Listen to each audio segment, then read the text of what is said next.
চাঁদপুর থেকে ঢাকাসহ বিভিন্ন রুটে চলাচলকারী বেশিরভাগ বাসেরই নেই রোড পারমিট বা প্রয়োজনীয় কাগজপত্র। বৈধ এবং অবৈধ পরিবহনের দ্বন্দ্বে বাড়ছে যাত্রীদের ভোগান্তি, সরকারও হারাচ্ছে বছরে কোটি কোটি টাকার রাজস্ব। জেলা প্রশাসন বলছে অবৈধ বাসের তালিকা তৈরি করে শিগগিরই কঠোর ব্যবস্থা নেওয়া হবে। চাঁদপুর থেকে ঢাকা সহ বিভিন্ন রুটে প্রতিদিন যাতায়াত করে প্রায় 7 শতাধিক যাত্রীবাহী বাস। পরিবহন সংশ্লিষ্টদের দাবি, অর্ধেকের বেশি বাসের বৈধ রোড পারমিট, ফিটনেস সহ প্রয়োজনীয় কাগজপত্র নেই।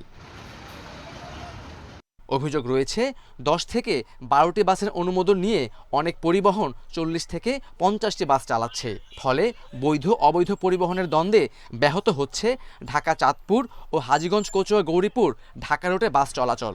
এতে চরম দুর্ভোগে যাত্রী ও শ্রমিকরা।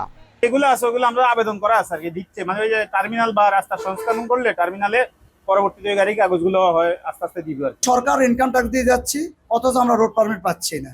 সেই কারণে আমাদের গাড়িগুলো হয়রানির শিকার হচ্ছে, আমরা হয়রানির শিকার হচ্ছি, যাত্রীরা হয়রানির শিকার হচ্ছে। বিআরটির কাছে বৈধ রোড পারমিট ও ফিটনেসধারী বাসের পরিসংখ্যান নেই।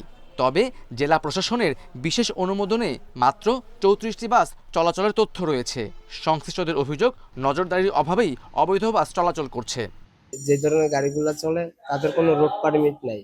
এখন একটা সার্ভিসের লোক 2-3টা সার্ভিসের লোক পাল্লা চলে, যার কারণে যাত্রীরও সমস্যা হয়, গাড়িরও সমস্যা হয়। রোড পারমিট ছিল বা আছে, সে থেকে 5 থেকে 6 গুণ গাড়ি এখন চলতেছে, কিন্তু এগুলির পারমিট বিহীন। অবৈধ বাসের তালিকা প্রস্তুত করে দ্রুত আইনি ব্যবস্থা নেওয়ার আশ্বাস জেলা প্রশাসকের। কুমিল্লা এবং চাঁদপুর থেকে ঢাকাগামী কিছু বাস রুট পারমিট ছাড়া অবৈধভাবে চলছে বলে আমাদের নজরে এসেছে। আমরা তালিকা তৈরি করছি এবং অতি দ্রুতই আমরা এই ব্যাপারে ব্যবস্থা নিব। ইতিমধ্যে আমাদের মোবাইল কোর্ট এখানে এই লাইনে সচল আছে, তো আশা করি অল্প কিছুদিনের মধ্যে আমাদের এই ব্যাকগ্রাউন্ড কাজটা শেষ হয়ে গেলে আমরা খুব দ্রুত কঠোর ব্যবস্থা নেব।